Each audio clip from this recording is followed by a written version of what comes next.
Hay una filosofía argentina, un pensamiento riguroso acerca del lugar del hombre en la sociedad.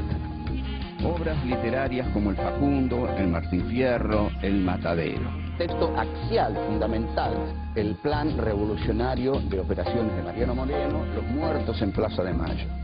El primer centenario se festeja bajo estado de sitio. Las cartas a Lavalle deciden el fusilamiento de Dorrego. No hay verdad que se resista frente a 2 pesos moneda nacional.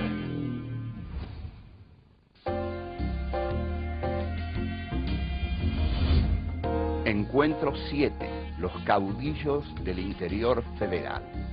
1. La proclama de Felipe Varela. 2. La razón occidental y la guerra del Paraguay. 3. El coloniaje doméstico. 4. El poder de Buenos Aires.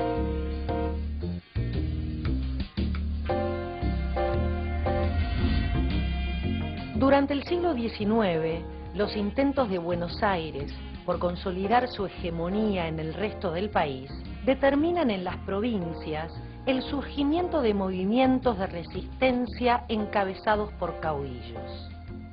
Uno de los más importantes es Felipe Varela, el Quijote de los Andes, quien nace en 1821 en Guaycama, provincia de Catamarca.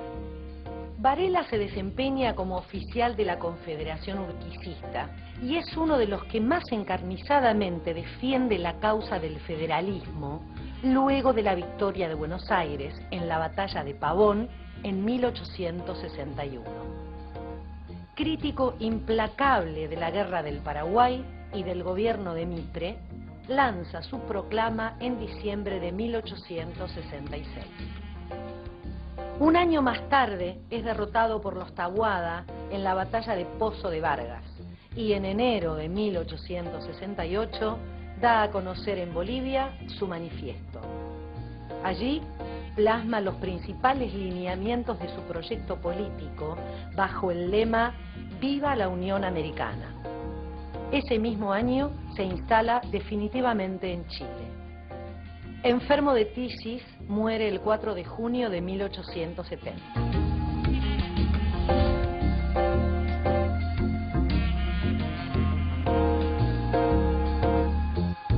Este es nuestro encuentro número 7, los caudillos del interior federal. ¿Quiénes son estos caudillos? Bueno, han venido desde el comienzo de nuestra historia: Francisco Ramírez, Estanislao López, los que ataron sus cabalgaduras en la Pirámide de Mayo en el año 20, llamado por eso el año de la anarquía, pero fundamentalmente nosotros vamos a hablar de un caudillo muy interesante que es Felipe Varela. Felipe Varela, también llamado el Quijote de los Andes, era un caudillo que confiaba mucho en que Urquiza se levantara en armas contra Mitre.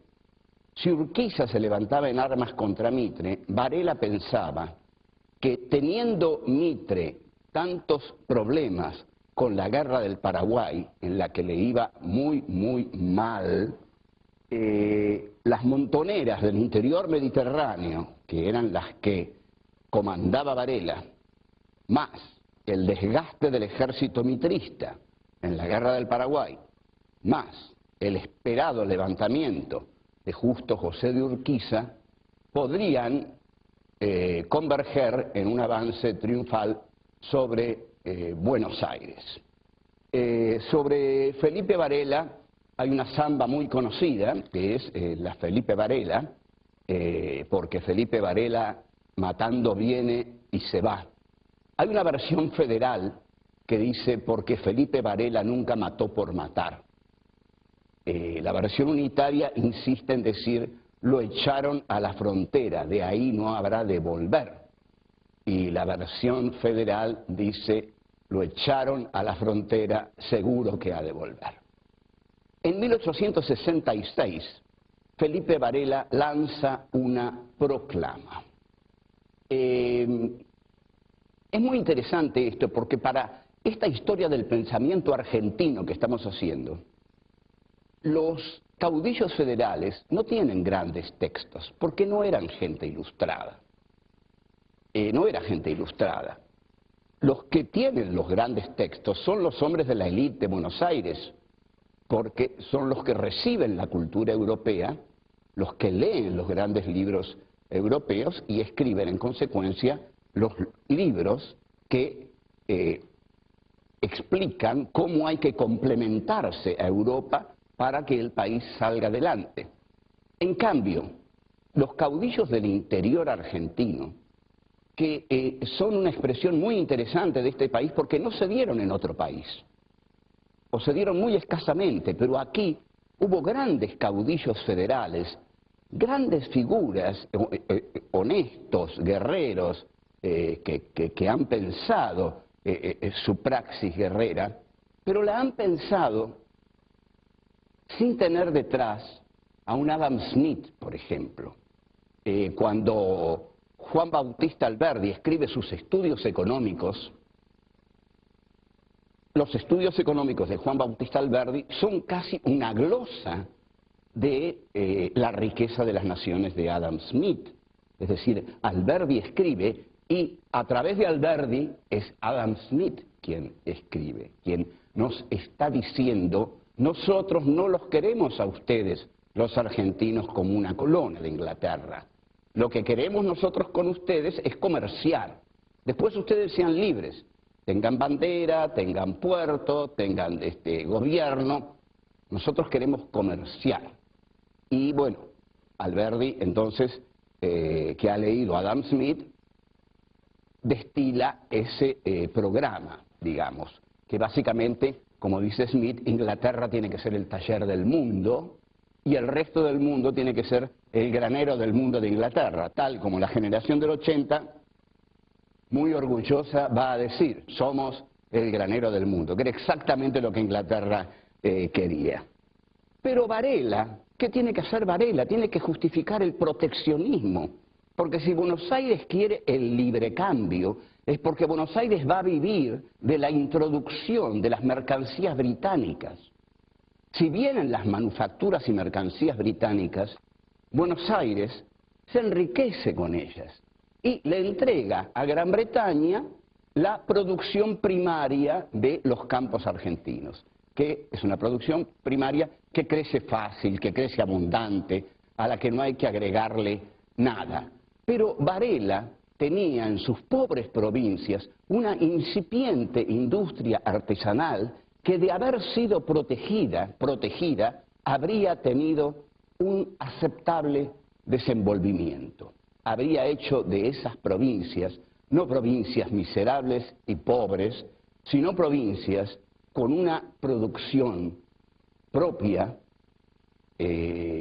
inteligente y totalmente, digamos, autónoma y vendible, y sobre todo vendible si tenía a Buenos Aires como mercado comprador, que no lo tuvo.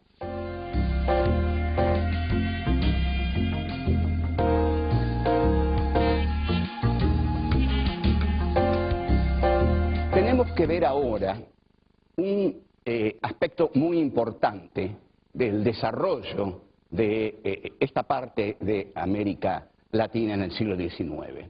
La guerra del Paraguay. ¿Qué pasaba con el Paraguay? El Paraguay se había cerrado.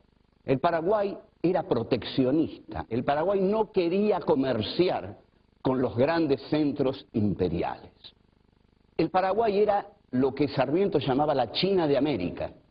China tampoco había querido comerciar con el mundo occidental, pero Inglaterra abrió la China a cañonazos. Ese era el modo en que los ingleses penetraban en algunos lugares. Digamos, si los chinos no querían comerciar con los ingleses entraban a cañonazos y así abrieron China al mercado del opio y bueno, ese es otro tema. Pero Paraguay era para Sarmiento la China de América porque Francisco Solano López, hijo